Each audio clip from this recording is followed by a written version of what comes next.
Ето, чипс от райски ябълки. Напълно натурален, перфектен за деца, вместо онези боклуци. И сега ще ти покажа как го правим.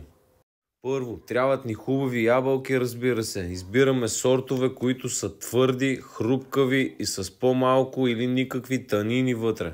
Те са по-подходящи за чипс, защото запазват формата и цветът си при сушене, а вкусът им остава все така сладък и наситен.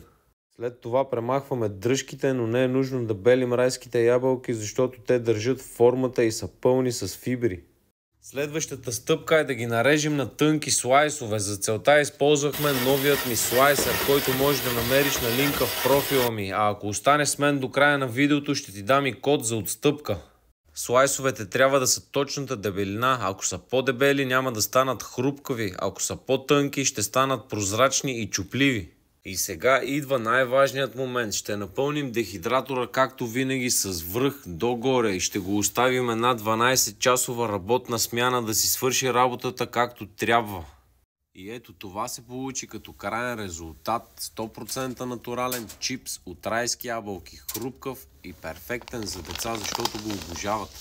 Перфектната здравословна алтернатива на всеки чипс. А ако искаш да го пробваш, можеш да ми пишеш.